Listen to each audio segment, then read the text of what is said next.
Salut, salut, c'est Léo. Alors ça dit quoi ce matin? Nous ne pouvons pas perdre Donald Trump. Quand un homme qui s'est fait tirer dessus se relève et dit « Battez-vous », c'est mon leader, c'est mon président. L'élection est pliée.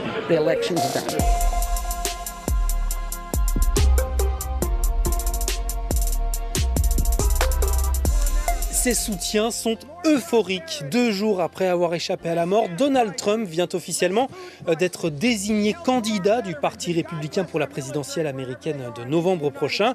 Et il est réapparu donc ému en public, un pansement sur l'oreille. Ladies and gentlemen, please welcome the next president of the United States, Donald J. Trump. Je lui ai envoyé un message pour lui dire que je l'aimais et que je priais pour lui. C'est un miracle, quelque chose de l'ordre du divin. Tout le monde aime Donald Trump. Certains ne le savent juste pas encore.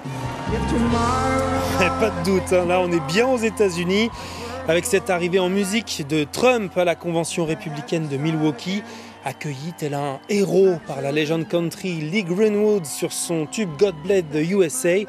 Avec ces paroles, je remercie ma bonne étoile de vivre ici parce que le drapeau représente la liberté.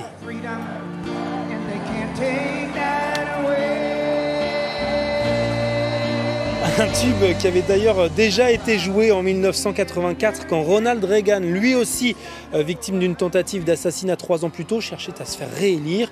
Et cette nuit donc, Donald Trump a voulu réécrire sa nouvelle histoire. Il a dévoilé qui sera son vice-président s'il revient à la Maison-Blanche. J.D. Vance, 39 ans, ancien marine et auteur d'un best-seller sur l'Amérique blanche, un clone de Trump selon leur rival Joe Biden.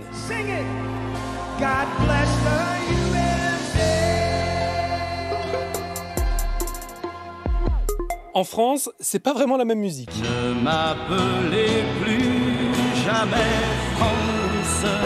Parce qu'Emmanuel Macron va enfin accepter la démission de Gabriel Attal.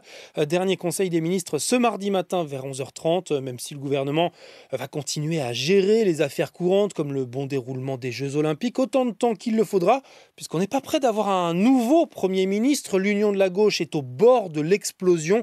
Le PS propose l'ancienne présidente de la Convention citoyenne pour le climat, Laurence Toubiana, mais la France insoumise suspend les discussions. Et donc les électeurs de gauche commencent à trouver le temps long. Un peu ras-le-bol. Ils n'arrivent pas à se mettre d'accord. Je suis désabusée. La France, elle m'a laissé tomber.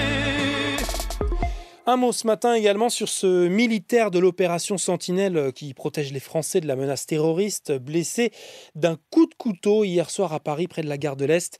Une agression qui tend à 10 jours de l'ouverture des Jeux Olympiques, même si elle est attribuée à un homme déjà interné en psychiatrie pour avoir tué un jeune de 22 ans en 2018.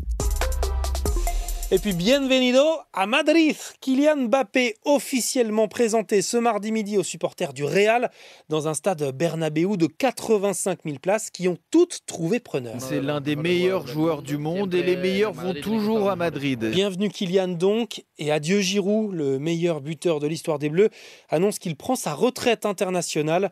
À 37 ans, il évoluera la saison prochaine au Los Angeles FC. Et maintenant, comme tous les mardis et vendredis de cet été, je termine par Ça dit quoi cet été ? Rencontre avec des jeunes qui viennent d'avoir le bac ou en tout cas de terminer le lycée et qui sont accompagnés dans leur projet par l'association Chemin d'avenir dans des zones rurales ou des petites villes. Après Asna et Jean-Marie, aujourd'hui 3e épisode. Salut Léo, moi c'est Mathieu, bonjour tout le monde, ceux qui m'écouteront. J'habite à Samin-Temple, c'est près de Melun. Si vous êtes toujours perdu, dites-vous, c'est dans la région parisienne, c'est dans le sud-est à peu près. C'est une commune de 30 000 habitants à 1 heure de Paris. Mais le rêve de Mathieu pour l'année prochaine, ce n'est pas de se rapprocher de la capitale. C'est plutôt de quitter la région parisienne parce que j'ai eu une année assez compliquée. J'ai même passé une petite période de dépression. Voilà, j'ai vraiment besoin de changer d'air. Donc voilà, j'aimerais bien dans juste une ville, je pense, un peu plus calme, peut-être plus orienté campagne, comme ça je peux aller dans la nature. Sauf qu'on est le 16 juillet et que Mathieu ne sait toujours pas où il va aller. À cause de Parcoursup et des écoles, je n'ai encore aucune idée de où je vais aller. Moi, mon but principal, c'est la technologie. Je devrais avoir le résultat entre aujourd'hui et demain, donc on attend de voir. Et ça va se jouer entre une école privée de cybersécurité à Paris ou une école d'informatique à Angoulême, voire un BTS de maintenance toujours à Angoulême. Et dans le pire des cas, pour ne pas décrocher dans ses études, ce sera une licence de langue étrangère appliquée à Évry, à un peu plus d'1 heure de chez ses parents, en bus et en RER. Ça me ferait juste me lever un peu tôt le matin et je pense que ça va dormir dans les transports au final. Donc ça va être très dur mentalement. En tout cas, c'est tout pour moi. Merci de m'avoir écouté. Et puis voilà, des bisous. Allez, la bise et bon été Mathieu. On prendra des nouvelles de ton parcours en août dans un nouvel épisode de Ça dit quoi cet été, tous les mardis et vendredis dans ton podcast.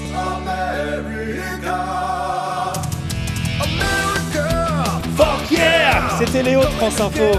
Allez, ciao!